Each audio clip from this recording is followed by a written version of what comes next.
I would introduce myself. I guess maybe some people are wondering why the CEO of a children's educational games company is running this panel. Well, a long time ago, I asked myself the question, really, why did I have to give away 30% of my company when all I wanted to do was make one game? And I looked into things like film financing as alternate solutions in the games world, and I realized that really game developers knew very little about financing, and film finance knew very little about game development. It looked like software.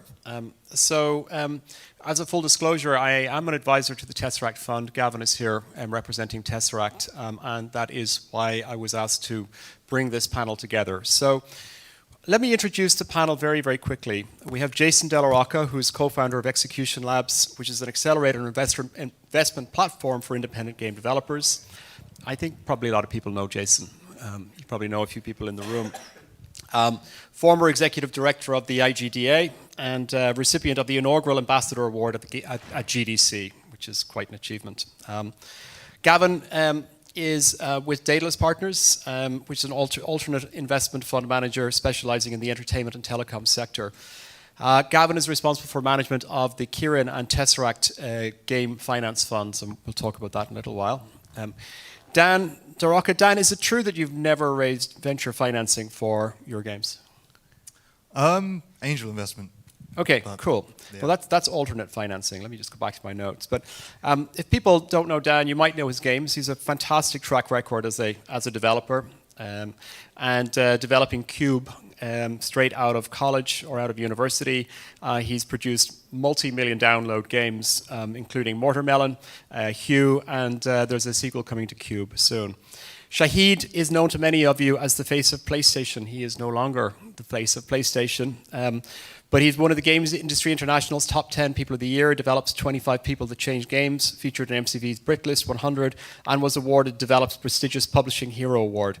Widely recognized for opening up the PlayStation to the development community, and has recently returned to his roots, which is game development. Hopefully not fully to your roots. You're not developing games for Spectrum by any chance, are you?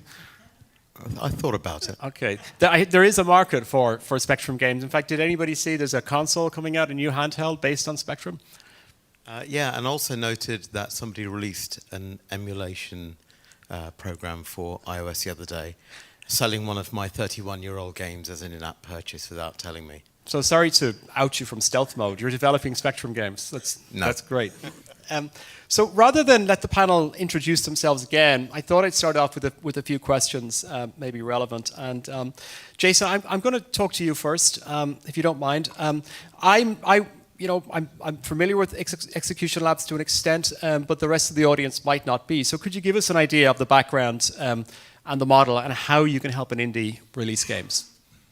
Right, so Execution Labs, we first started it with a more traditional accelerator type model where you come into a program for 3 months, you receive a certain amount of funding, you give up a certain amount of equity, non-negotiable, every team gets the same offer, very transparent. And then importantly, all of the stuff we do after giving you the money is really the important stuff, right? A lot of developers tend to be focused on, I need the cash, I have bills to pay, and so on. But in reality, it's the coaching, it's the mentorship, it's access to gatekeepers and influencers, it's introductions to the publishers and platform holders, that are part of your chance of succeeding, that are super critical, that most indie developers just they haven't been at it for 10 plus years to have those connections and networks or the expertise. And on our team, we have a set of, we call them gurus or experts that we apply to each team and each project. So on our staff, on the Execution Lab staff, we have an executive producer, we have a community developer and marketing expert, we have a business intelligence and analytics expert, we have a UX, UI, user research analyst that most startups, most indie teams would never have the resources or even in some cases the foresight to have those types of experts on their team. And so we have them on our team, and then we can sort of use them or leverage them as internal consultants across all of the projects and teams that we work with. And so that also gives you kind of this unfair advantage from just being any other indie developer. Jason, is it a physical location or? Yeah, so we have an operational base in Montreal. We have a 10,000 square foot game hub that is open to not just the companies that we work with, but any indie developer can come in and work in the space. So it's a co-working space.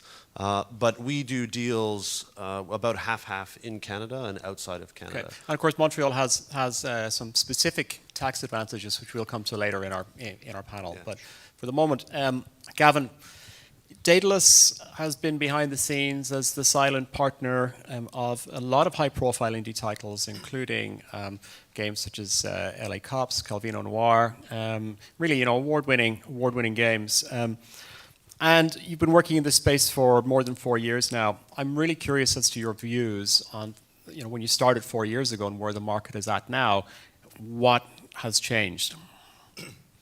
When we started out, we were very much focused on mobile games and the idea of backing the self-publishing model and looking to take the cut out that would ordinarily have gone to publishers.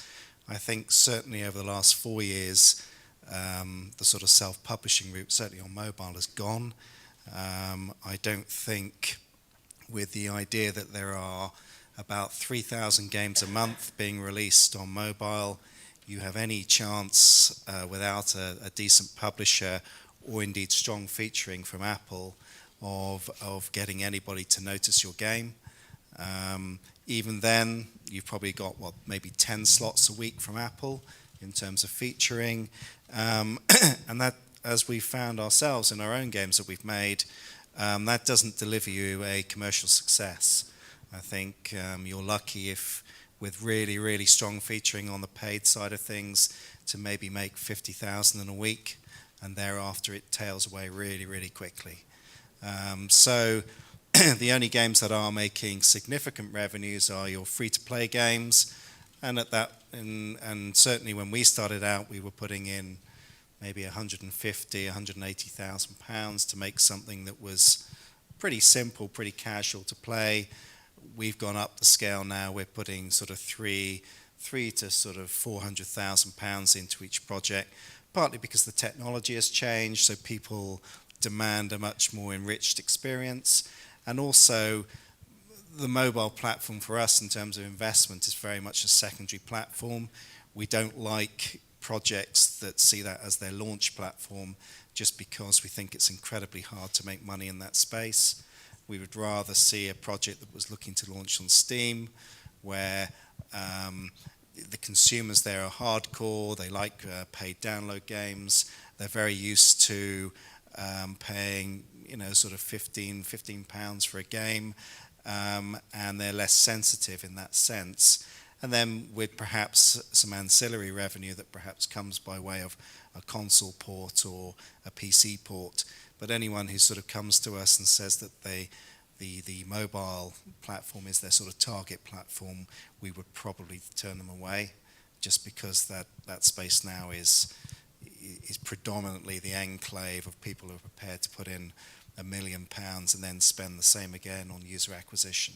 It's a major issue. We'll come back to it in a moment. But a number that I'd heard earlier was that the pace of development or the pace of release of iOS games had decreased significantly over the last year. In some ways due to, I guess, people being scared of it, but it had decreased to 150 new releases a day on iOS, that's down from 250 a day, of which apparently 80% don't get downloaded at all beyond the creator's friends and family, which is quite a shocking number.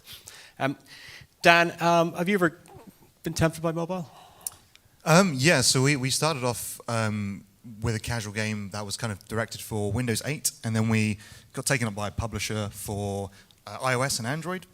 But after that, it kind of went downhill a bit, and then we went back to our roots, which is PC and console. So Dan, you funded your first game through Indie Fund, is that correct? That's right, yeah. Yeah, could you talk to us a little bit about that experience? It's still going, right, Indie Fund? Yeah, they're still going. They're funding, I think, a game a month at this point in time, which is really good.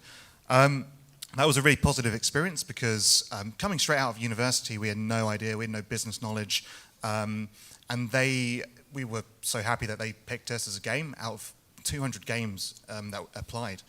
And they really helped us. They guided us through all the business side of things over a year, and we were able to release that game through Steam and get all the right context that we needed. So that was a very positive experience. You've also had a very positive success with it, and I think a lot of people would put that down to fundamentally having a great game and engaging with the community well. Would you agree?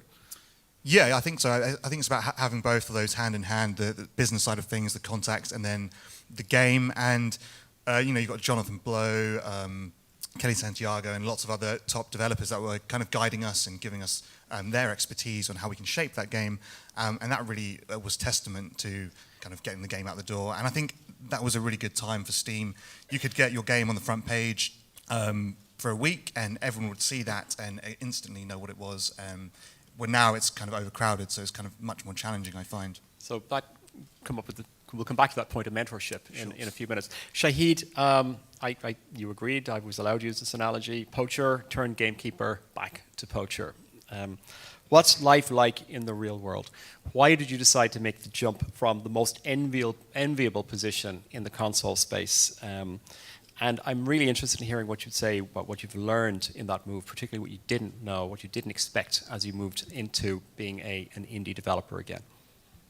It's a lot of questions, sorry. I'll probably cut you off in about 25 minutes. Go. I did it because I had to. I started off in the early 80s as a game developer. And it was the most wonderful time. It was the most creative and exciting time. It was a pioneering time. Nobody had ever done this before in history. You have to imagine that. It's very hard to grasp the idea that you're shaping something that has never happened in the history of humanity. And of course, at the time, you're not thinking that. You're just excited because you're a kid, there's this new thing, you don't know it's going to turn into this industry. And that's what it became. And before I knew it, I was jaded, and I moved into publishing, and then funding, and then the PlayStation thing, and then I wasn't jaded, and I was excited again, and found myself massively rejuvenated, I would say, by the ideas in the new indie space that were, I guess, facilitated by digital distribution and so many platforms and wonderful tools, and by developers like Dan. I mean, there are hundreds and thousands of amazing developers who don't have any of the hang-ups that maybe we did in the 80s because we had nobody to learn from. Well, these people have a form that they can draw on, 30, 40 years of history. And so, being the sentimental old fool that I am, I thought I could wait a few years, but then it might all be over. And I never quite got rid of that urge to make games. It was one thing to find developers, to nurture developers, to fund developers, to bring some of this talent to market and to help really make independent development a centerpiece of what PlayStation was doing. And that was very exciting. But I always felt like there was one step more that I needed to take. So that's why I've come back. And that's really important. And I hope I'm not too late. We hope so too. So coming back to this question, there's two things that I've really picked up on in this first session. One is the importance of mentorship and the ability to be able to draw on others than yourself and validate your ideas with others. The second, which is maybe somewhat more concerning, is the issues in the mobile space at the moment. And a question I actually had for later for the panel here was actually, one of, has the renaissance in PC gaming been driven by the abandonment of mobile, in some cases by the indie community, and will we see a very, very crowded PC space in 12 months' time with people jumping back into mobile then? But I'd like to talk about, I think really, Dan and Shahid, I'd like to talk about the concept of mentorship, because I think we have a lot of developers in the audience that are looking for, how, either looking for finance, how they can create a game that will maybe achieve finance, or how they can round out the proposition so it will appeal to investors. And Dan, I'll ask you first, and then Jason, I'm going to ask you as well to comment on that. Sure. So I think the key thing is to, if possible, build a track record. And for us, creating Cube was the starting point to that. And then from then on out, we kind of produce a pitch document that we would send to different investors, and yeah, basically get feelers for what they think of the game. This is in particular for Hue, which is the latest game we're working on. We put together 3 different game pitches and took it to several investors, and they kind of sort of picked the ones they liked, and we were happy to produce either one of those games. And actually, Hue was our favorite one. And then we kind of went from that process and built a prototype within a week, and that cemented the pitch, and we secured the funding. So I think that is the key thing, is to also enter competitions as well and show that your game has kind of substance and the community generally enjoy it. So, Jason, when I presume you have the equivalent of an investment committee or a selection board. Does that resonate with you in terms of what a company needs to bring to you? Yeah, I mean, it's a pretty complex question. I think, Dan describes it from a very project-centric orientation. The first thing to ask yourself is, are you raising funds for your company or for your project? And how you pitch and who you talk to and the sources of financing, deal structures are dramatically different between company financing or project financing. We are primarily a studio. We invest in studios and companies, so we're an equity-based financier.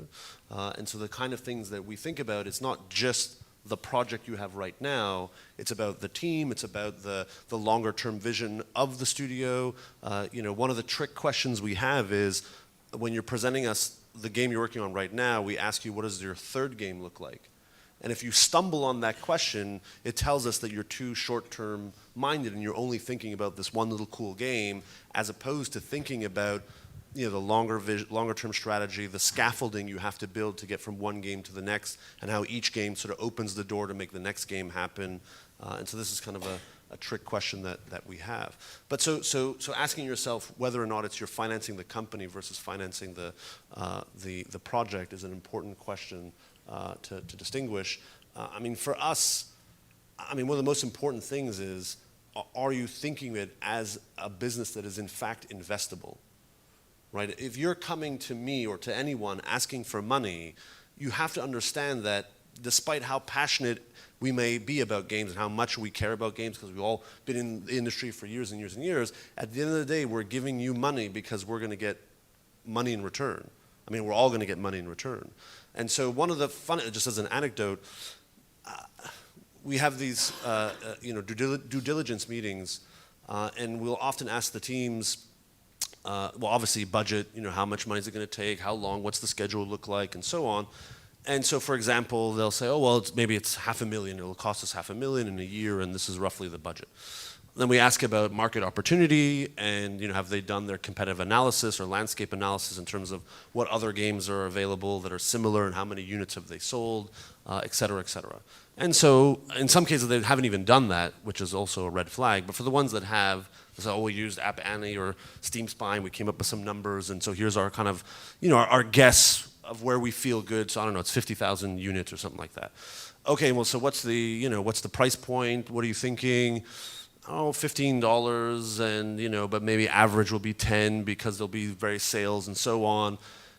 And as they're sort of talking it through, they realize that they totally screwed up, right? Because I don't know who was following the math, but basically they just told us that in the best case scenario they'll break even. And so where's the opportunity for us as an investor, and also for them as a company that's trying to grow their business? Where's the funds then to do the next game and to sort of survive and be sustainable as a company? Now, of course, those are all somewhat make-believe numbers, it's estimates and such, but if your sort of best guess is you're maybe going to break even, then why am I going to get excited as an investment? Gavin, what do you look for? I guess, unlike yourselves, we invest specifically in projects. So we're very much focused then on the kernel of the idea. So if somebody can't explain the game to us very simplistically in terms of what it is, then again, that sort of throws up alarm bells, because they have to be able to convey that to an end user who generally makes a snap decision when they're looking at games as to the kind of game genre that it falls into and what they think they can expect from it. And And so we similarly make that decision when we get pitches which are people trying to convey very complex narratives or extra sort of ancillary bits and pieces around the game that make it very confusing. And we tend to find the projects that have been most successful are ones with very sort of simplistic, skill-based challenges, or something where the onboarding is incredibly simple, and therefore people are, therefore the sort of hassle factor of downloading a game and getting used to it isn't there, just because the choice available to them in terms of what they can buy is extraordinary. When you run analytics on sort of onboarding of games, you'll see, for example, if you encourage them to sign up to Facebook, I think 80% of people no longer proceed with a game if they're asked to connect to Facebook, because they know what that brings. So, we look for games that are at their very core very, very simple in terms of what is involved. And thereafter, I suppose, it depends on the size of the project. And also the platform that we're looking at. I guess people on PC are looking for a slightly more enriching experience. They're not looking to sort of dip in on a casual basis, be it play the game for 5 minutes on the tube or what have you. So again, if it's going to be something on PC where you're shelling out sort of $10 or what have you, you're going to want something that's got something that's going to give you maybe anywhere between 8 to 10 hours gameplay, solid gameplay. Otherwise, you'll start getting very poor reviews in terms of people feeling it's not good bang for their buck. So again, it's looking at the platform and how the people will use that game, and seeing that they've thought about that audience to make sure that again the sort of commercials stack up for the particular project in question. So there's a lot of options open for indie developers, and we'll talk about it. There's great new initiatives all over Europe, including Creative Europe, who I believe spoke earlier today about their Games Fund. There's the new UK Games Fund, which is effectively, I suppose, the equivalent of project development financing open to UK studios. So as indie developers, you guys have a lot of options, and you can actually ask yourself the question, what do you look for in a financing partner? And Shahid, I'm curious as to what you have looked for. Well, I chose to work with Tesseract and Gavin. And the reason I did that was because high caliber team with really excellent reputation with developers. So for me, the most important thing was an excellent reputation with developers. My first choice would have been to go to this guy called Shahid, who apparently runs all the indie stuff, but he'd left, so that was a bit difficult. Couldn't exactly go back to PlayStation. And also I thought the whole PlayStation gig would have been way too ambitious. You made a very good point about starting off simple. And Jason, you made the good point about understanding exactly at what point you're going to get to break even. Well, if you're too ambitious, and in the market that we have now, that's as crowded as it is, someone like me who's coming back after a quarter-century coma into video games development, I don't want to over-aim and then, basically lose the first opportunity I have of having a success. So the thing that I really enjoyed in my discussion with Gavin was this really realistic understanding of what was involved from the business aspect, about where to shoot for, and understanding really where I was coming from. I spoke to a couple of other large publishers, and of course they wanted me to go really, really big, Kojima style. And of course I'll never be Kojima style ever in a million years. But I could have got a team together, and I could have put a lot of money behind a really, really big project and failed spectacularly, and that would have been it. Would have come crying back to PlayStation begging for a job. But I wanted to start with something achievable, something that would return a profit, not a huge profit, but a small profit, something on which I would build 2-3 games. I mean, you talked about thinking 2-3 games down the line. I'm thinking 5 or 6 games down the line, but I know that games 3, 4, and 5 are likely to change massively. But if I don't have a plan for game 1 and game 2, then I'm going to be in trouble as game 1 looks to launch. And it might be that I have to pivot even on game 1. And one of the things I want to do with game one that I'm working on with Tesseract, is to make sure that I get something to market quite quickly so I can start to get some early feedback from real players. Because the last thing I want to do is fool myself. As a developer, if I fool myself into thinking that I'm better than I am, I'm dead in the water. And the one thing that I enjoy about working with Tesseract is they're open to that kind of opportunity. Just to jump on that, I mean, I think, when you say you don't want to aim too high, I mean, there's a difference between, taking on too much burden from a production team size point of view, because you'll just sort of create this massive sinking ship.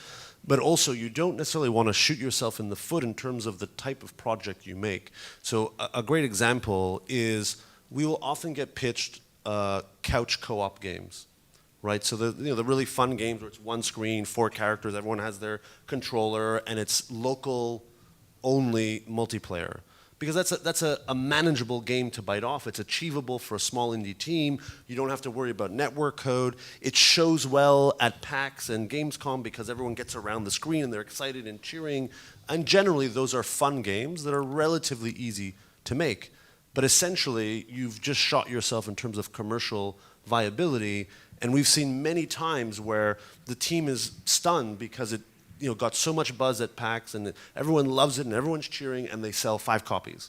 Because it implies that I have 3 friends to play with and that I have 4 controllers and it's just an automatic buzzkill on Steam or the consoles. And so, I mean, yes, you have to be realistic in terms of what you can achieve, but don't pick the things that sort of automatically disqualify you from even having the chance of commercially succeeding. And that's just one example, not to pick on couch co-op games.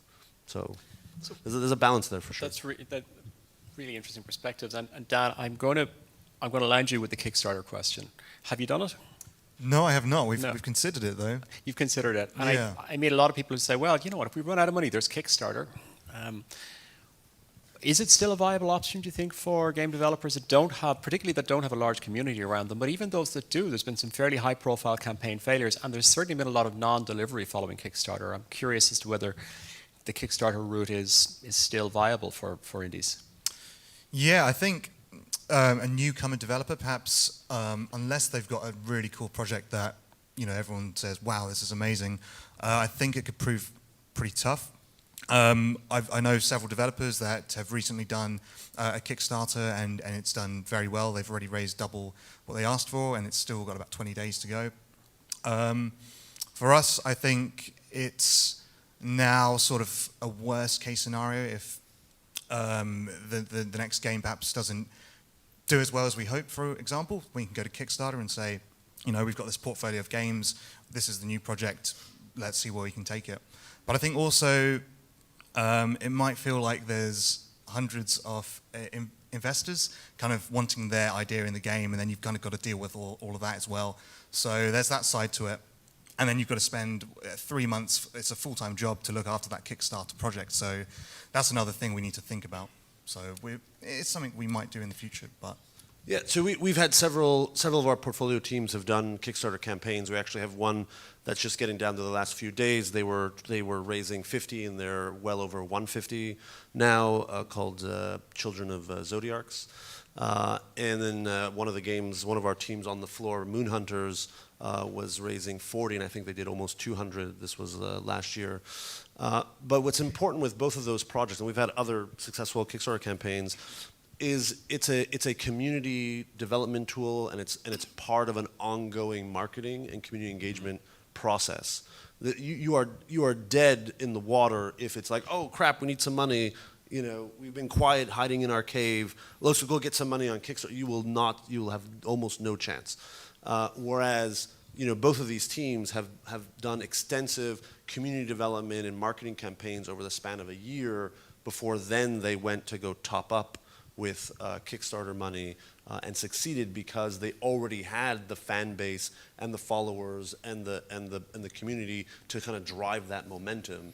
If you're starting your Kickstarter campaign and say, oh, this will be our chance to make some community and some money, forget it. You're done. Yeah.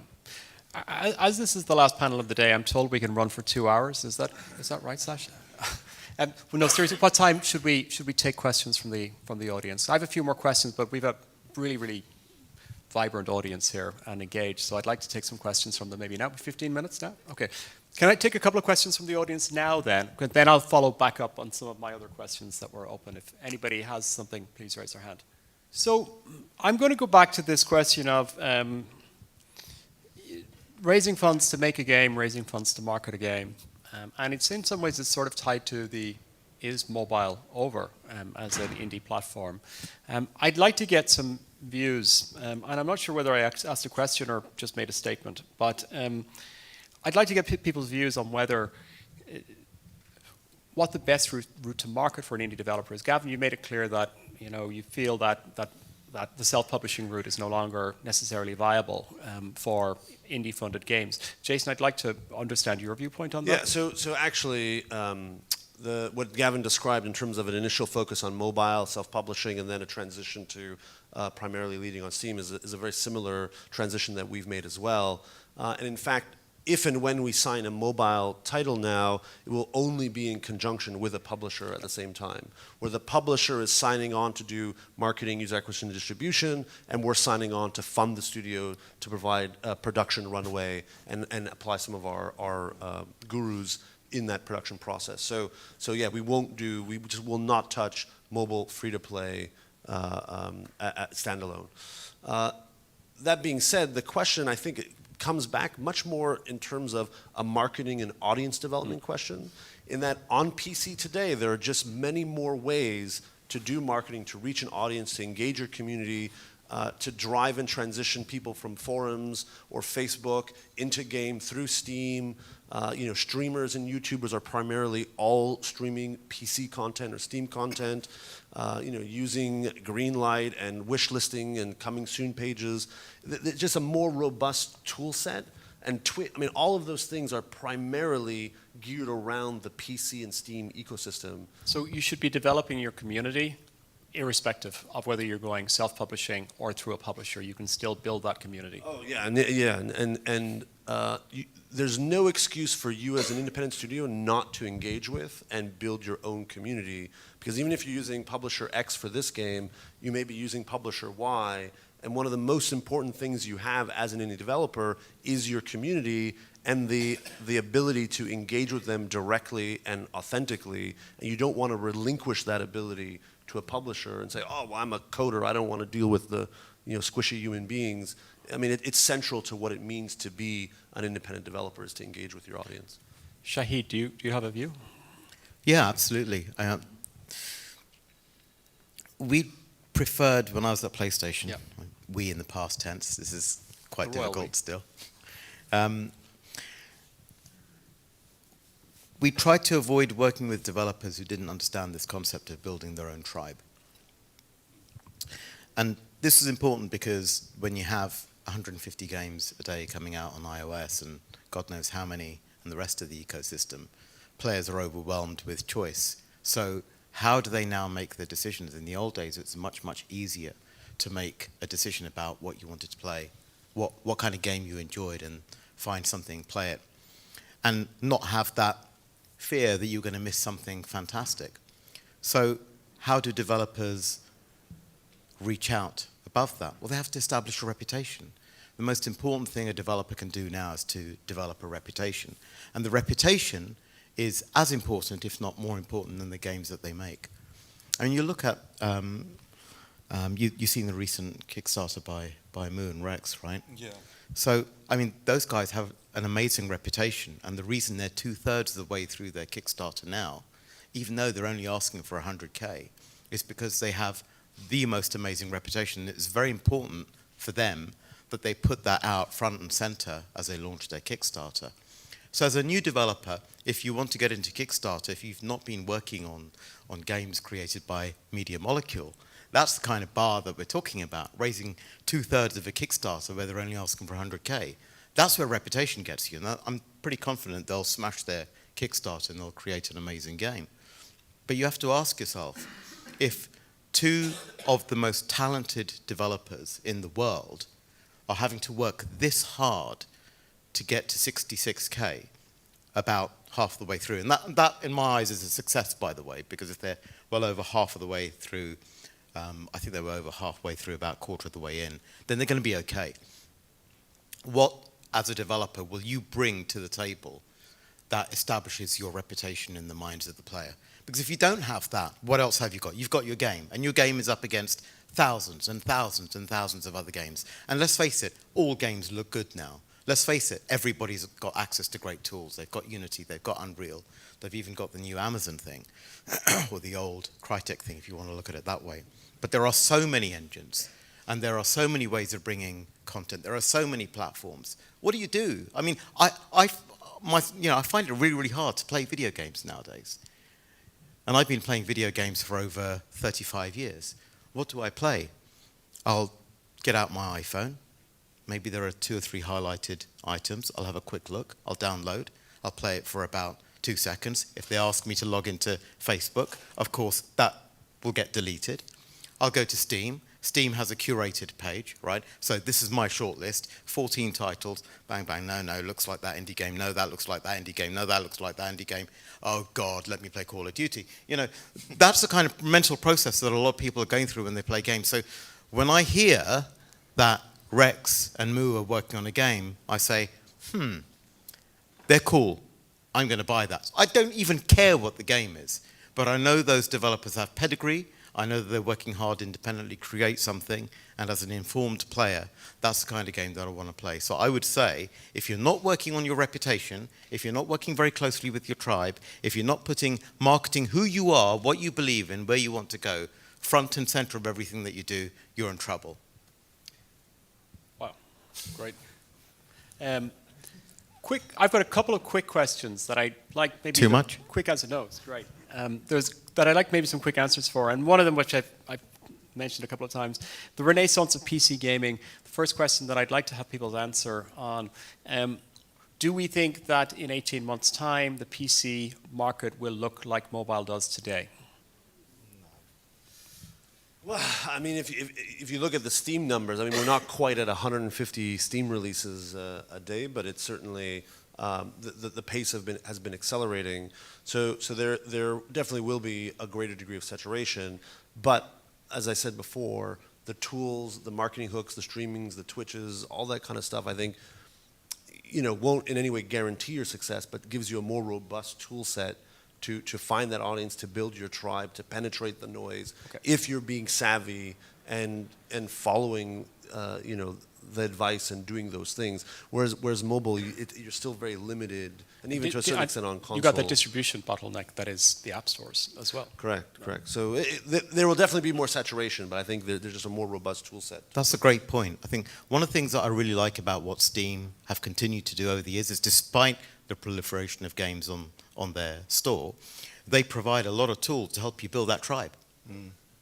Gavin? The other problem as well is mobile is dominated by a customer audience who expects to be able to pay nothing for their games, and you just don't have that with Steam. Steam is largely about people who define themselves by playing games. That's what they enjoy doing, whereas the biggest audience on mobile are people who dip into it casually and get fed content that they change weekly, and they believe fundamentally they shouldn't have to pay for a game. So whereas with PC, people are very used to shelling out $50 to $60 every month, and so they're less sort of price sensitive about a title that is up there and saying, look, you've got to pay for me. Whereas with mobile, it is completely different, and I do think the free-to-play side of things has just made it, incredibly difficult for anybody to justify taking the risk of investing in that area. Yep. Whereas it's different for PC. Dan? Just the way things have been going, in 18 months, there's going to be so many more games, and if you work on your game for 3 years, you don't want to release it and then no one knows about it, it just gets hidden, which I've heard of a few developers that's happened to, and it's very unfortunate. So I think the key really is to build up that community. We've hit 25 events in the past year with Hugh, and kind of just snowballing that promotion, and then building up that community via Steam. So I think it's getting much more like the App Store, but it's not quite there yet, but we'll see what happens. Okay, next question. There's, well, a lot of you weren't in here for Jürgen Goldner's presentation, and you missed something fairly special. Jürgen has invested in technologies at a very early stage, such as PrimeSense, which underpin Kinect. And Jürgen was talking about investment in VR, and what I read from Jürgen's slides, although he didn't say it, was it's overinvested. It's an overinvested market for too little of an actual market yet, but it will ultimately, those two axes will cross at some point. So I'd like to get a view from the panel as to whether they believe VR to be investable under their optics. And Shahid, you can wear your Sony hat for that one if you wish. Do you want to start with you? Sure. I mean, I don't have a Sony hat anymore. Former Sony, your old hat. Yeah, my old hat. They let me keep it, actually. Okay. Yeah, which is cool. So I put, on behalf of PlayStation, I put a lot of money into PlayStation VR, and the reason that PlayStation put a lot of money into VR content is because there is a platform to be launched. And you'll find all of the platform holders have that level of vested interest that they need to invest in content to ensure that there's a robust launch lineup. Outside of that, I don't see the 2016 market as being huge. It is going to be an exciting start. I think that was well put by Jürgen, but I don't think it's going to be a huge start. But I don't think any of the manufacturers, maybe analysts have got weird forecasts, but I don't think any of the manufacturers or platforms are under any illusions about how long this is going to take to grow. What I think there is an unusual level of understanding and not so much collaboration as trust between the various platforms in ensuring that 2016 at least brings a successful launch, if nothing else. It is going to be for early adopters. It is going to be exciting. I mean, I've seen some stuff that has just blown my mind. Sadly, I can't talk about any of it, or I will be executed by Sony security. That's in my contract.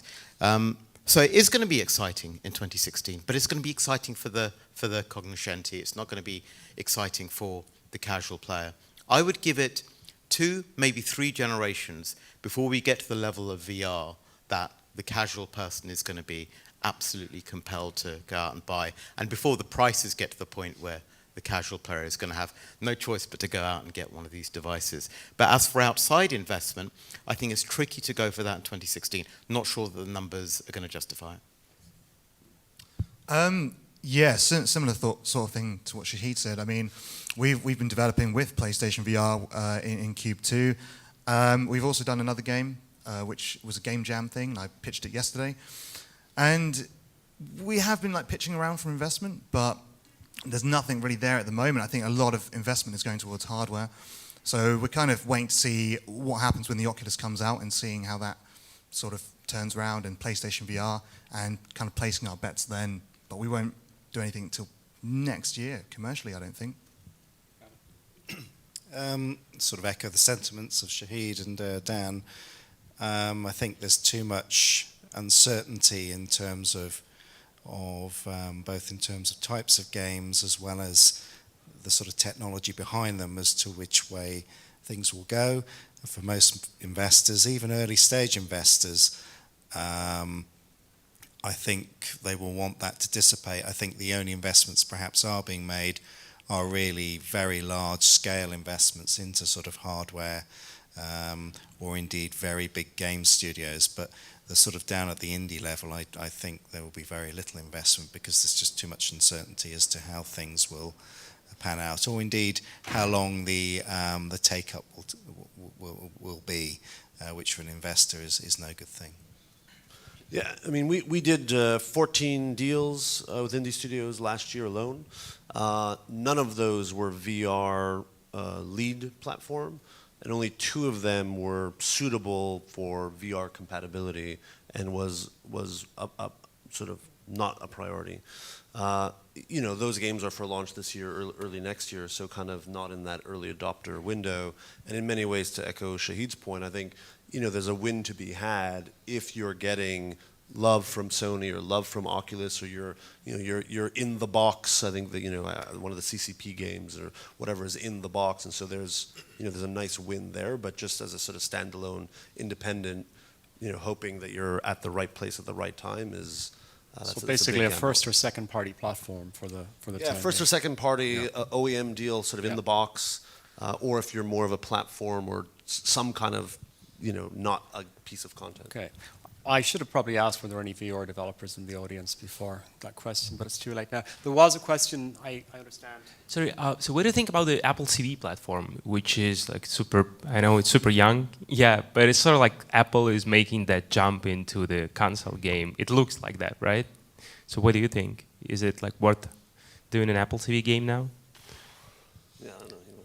I think you can get some decent featuring if you launch simultaneously. We've had a couple of titles go out on Apple TV. It was very ancillary, but to be fair, I was quite surprised with the second title, Gavin Noir. That's done pretty well on Apple TV, but there really isn't the sort of installation base in there. And the other problem is none of the content's curated, so you go on there and it's a complete free-for-all at the moment, so you might get lucky and you're on the first page, at which point you get some free publicity, but it hasn't got the same sort of curation that the App Store does for iOS, so it's a bit hit and miss at the moment in terms of making revenue. But then again, people on that platform are used to paying again for content. They pay for videos, music. The price sensitivity, as we've seen it on that platform, has been far less than if we were releasing on mobile. So I reckon you can make maybe 10-15% of your revenue that way. From a developer perspective, I can say this now because I am a developer. Still feels weird to say that.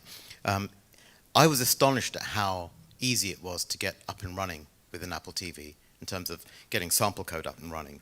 I mean, just plug a cable into the device and it's like the holy grail of console. And you could argue that perhaps Ouya were there before, but not really quite as neat as the way Apple have done it. So in terms of getting code that you've already got across to Apple TV, it's really, really easy. So it's a nice ancillary win, as Gavin puts it. And the other thing I would say is just be careful of the controller, because the controller's awkward, and there are quite a few limitations in how you're able to use that. There are a few gotchas that Apple advise against. So as long as you can get the control right, it's cool, but I wouldn't at this stage see it as central. Shahid and Dan, what do you spend the money on? And Gavin and Jason, what do you absolutely not want the developers to spend the money on? He's been asking this all day. I'm curious to get all the different answers. That was with the VC people. Primarily salaries, so paying the team, traveling to events to promote, like PAX and Gamescom and so forth. And then, just other bits and bobs like licensing for Unity, dev kits and that sort of thing. That's the main stuff. So for me, number one is rent. And I say that with complete seriousness because I work from home.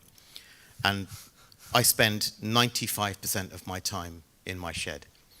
And that is where I think most of the money for a small developer needs to go.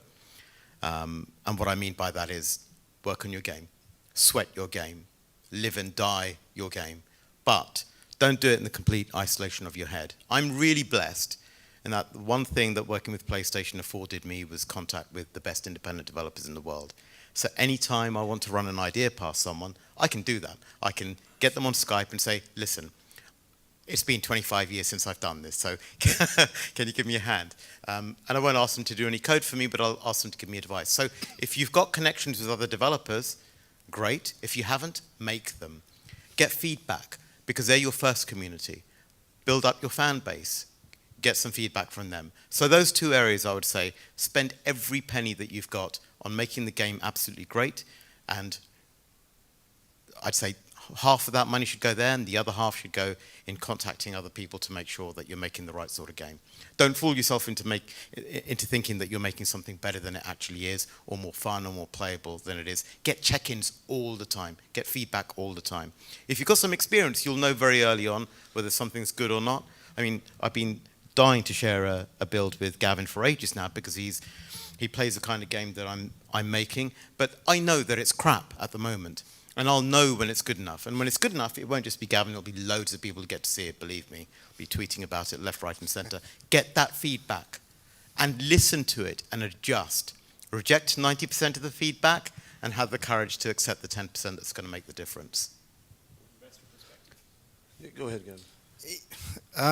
Probably have a slightly different perspective to yourself because we don't invest in studios. So we don't want to spend money on overhead. We don't want to spend money on rent, stuff that doesn't create IP. So we very much want to, fund salaries, fund the odd sort of hardware purchase, all the sort of various activities that go into direct production, but we don't want to be there funding, the rent, and if possible, all the other stuff that would be there anyway. So it's about maximizing the bang for our buck in terms of investing directly in the production, and that also helps us to access the tax breaks in the UK because you don't get any tax breaks on overheads. So that also helps to enhance our investment. Just coming back to your point, we also like to be able, you made a point about getting a prototype up online and people testing it. Too few of our developers don't do that. They want to build the game as best as they can and then release it and expect people to come. And generally then they don't have any budget to then be able to pivot or change it or rebalance it. And we find that it probably takes 6 to 9 months now of a game just up on the App Store being tested, played, before actually you can go out and launch it. And too few developers don't put in their budget that degree of overhead or salaries just to be able to take feedback and change the game for full launch. And most of them just use the entire budget just to get to the game they want to build, and that just doesn't work.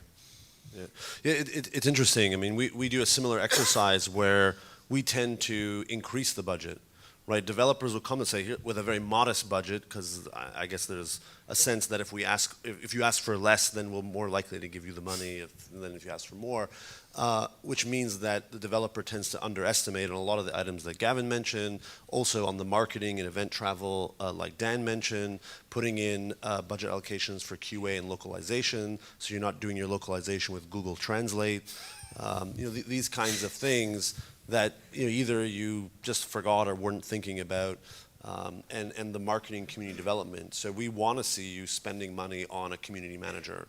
We want to see you spending money to go to the indie mega booth at PAX or Gamescom or whatever the case may be.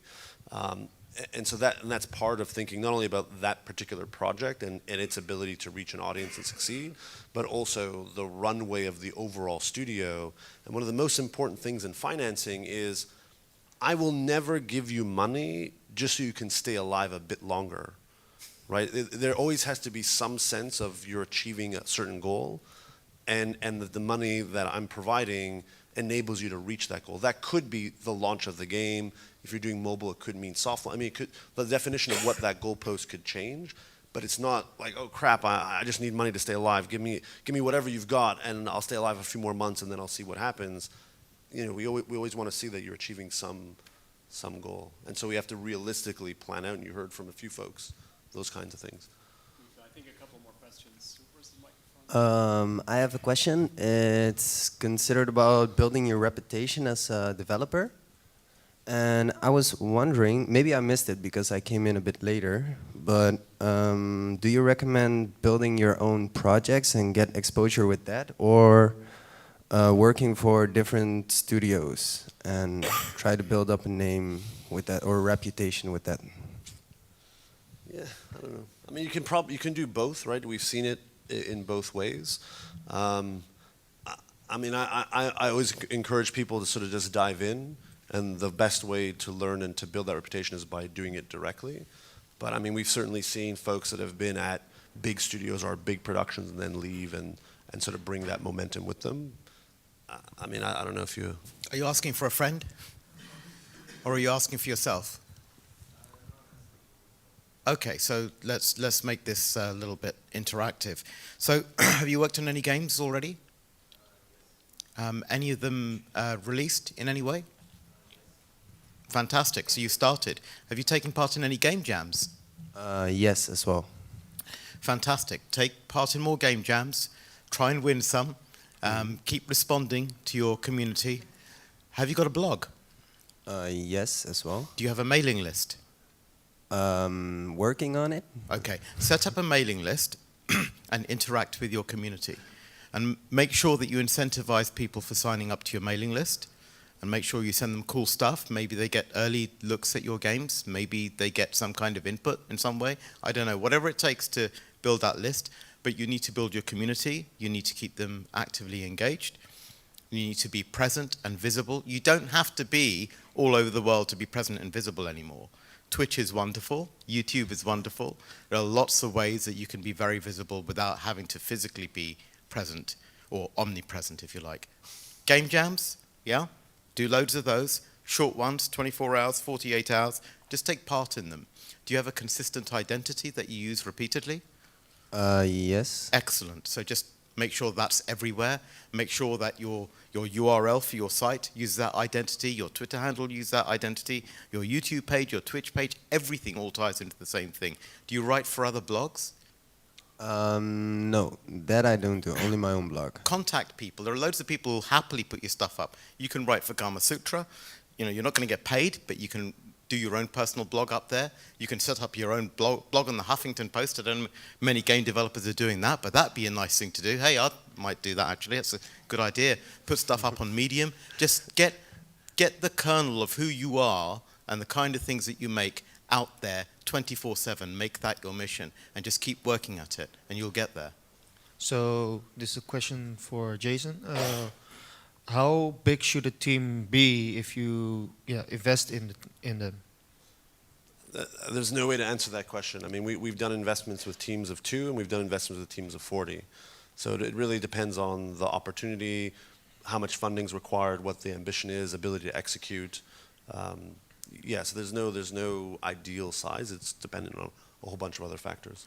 Okay, and what are the top priorities? Like you always have the designer, the developers, the artists, but is someone from the business side also important when you want to, when you consider investing in them? Yeah. So generally, we require someone who, as we call it, wears the suit. Which doesn't mean they actually wear the suit, but they take on that responsibility of being the business leader. Just because, one, we want a single point of contact to really go through all contracts, that kind of stuff. But you need someone to do all the things that Shahid just told him to do, right? You don't want your programmer, necessarily, or artist necessarily distracted. They have to be on production. So someone has to do all that. Someone has to go to the shows and pitch the publisher. Someone has to go to the shows and meet with the Sonys and Xboxes and Apples of the world, and that. Ideally, you buffer that from the core production team. So yeah, we like to see someone who's business development, corporate side leadership, as well as marketing, community management, all of that stuff. At least one person, if not 2 people. And should that person be full-time on that job, or should he be in production as well? Ideally, full-time. I mean, we've seen situations with smaller independent teams where the designer is also the community sort of outreach person, and they tend to be overwhelmed because those are 2 full-time jobs. So, I mean, indies are indies, and you're bootstrapping and trying to, survive, and you don't necessarily have everyone to do every possible role, and people wear different hats. Ideally, you have one person who's taking care of all that business and marketing stuff. Okay, and how do you 2 do it? Like the roles? Yeah, so in my latest company, Fiddlesticks Games, there's basically 2 of us. My colleague Henry, who handles all the design, art and code himself, and then I kind of do all the biz dev stuff, as Jason was just saying, all the production, coming to the events, promoting the game, Twitter and all that sort of thing. And it works quite well, it's sort of the yin and the yang. When we started Toxic Games, all 3 of us were doing the same sort of thing. All of us were developing the game. All of us were going to the events. it wasn't really clear as to what people's roles were. And that kind of naturally got figured out as time went on and as we matured as a team. So I think it's important to figure out what your strong suit is and kind of go for that. I was thinking about the early access games on Steam, and I think early access game can be really hurtful to your reputation, because early access games can be reviewed by the people that bought them, and you can see like that they can get negative views, and it will be directly on the front page of your game. I was thinking about like, what is your view on early access games? Could I point that one to Gavin first, because I know there's some experience on that, and then Jason as well. Yeah, I completely agree. I think that the Steam community is pretty unforgiving, so they don't really care whether a game has cost $100,000 or $10 million. They will give you the same sort of feedback if they just don't enjoy it, and they will crucify you on aesthetics, on gameplay of all sorts. So there isn't this sort of differentiation or indeed acknowledgement that necessarily the developer has less resources to deal with. And once you get those reviews up on your page, it's incredibly hard to shift. And we've seen that with a couple of our titles where there was quite a lot of, it was very early on into development. There was a lot of work to be undertaken. The developers, in fact, took on a lot of the feedback and integrated that change. But once you have, as I say, 1 or 2 reviews on there that maybe have 50 likes, 60 likes, they're the first ones that appear. And inevitably, they focus the mind of new people coming onto that site to see them. So it is difficult to shift, I agree. Jason, you. Yeah, so early access is a very powerful tool for community building if you do it right. If you use it as a tool to engage and then iterate based on feedback, and you have the right hooks, and you're measuring the, in-game behavior. One of the biggest mistakes we see is when a studio is running out of money and say, let's put it on early access because then we can get the money to keep, and you're screwed. Because that means the game is probably too crap to actually generate money, and then you end up in this sort of negative sort of death spiral. The reality is, from our experience, is that being on early access actually costs you more money and time. It adds 20% rule of thumb to your budget and timeline, because now you have to take time to engage with the community, parse all their input, look at the analytics of live game behavior, make those tweaks, the bugs are found. I mean, it's valuable time, but I mean, for the rare examples, it is not going to generate the funding you need to stay alive. So using early access is a powerful tool to engage community, to help you iterate the game. And if you make a couple of bucks along the way, great. But it is not a viable fundraising mechanism. Okay, we're way over time now. Were there any more questions? Yeah. What would you recommend for an indie developer? First, build a reputation, or show a roadmap how to build a reputation? So if you go to a publisher and say, "Oh, I'd like to build my reputation like this and this and this," before you get the money. Yeah, I don't know. You gotta go with actual reputation. Okay, so first build a reputation, and okay. Yeah, I mean, it's you just gotta do it. I mean, I mean, again, like Shahid gave a really nice sort of roadmap of all the things you need to do: be productive, generate stuff, and then the reputation will start swelling, and you'll start to have traction and proof points. You'll win an award here or whatever, and then you can go in confidently to the platforms and publishers and other partners and say, look at this momentum I'm building. Now I need a publishing partner or whatever, or investor. I mean, don't go into Gavin and say, I have a plan to make a reputation. It's like, well, great, go do it, and then come back to me in 6 months or a year, and let's see how far you get. Yeah, you got to have the traction. Thanks everybody for their time. For our 2 investors, presumably you're happy for people to contact you with ideas, and not hard to find, and there's no email addresses up there, but they have to have more than a plan to build reputation, though. Yes, of course, yeah. If you have an actual reputation, call this number. And I'll ask our 2 developers, are you open to responding to people's questions about their own plans going forward via Twitter or Facebook or whatever the young kids use these days? Yeah, by all means, yeah. I'm always happy to give advice. And Great. Yeah. Okay. Well, thanks everybody. I think Thank we're you. probably milling around here for a bit, and thanks to the panel again.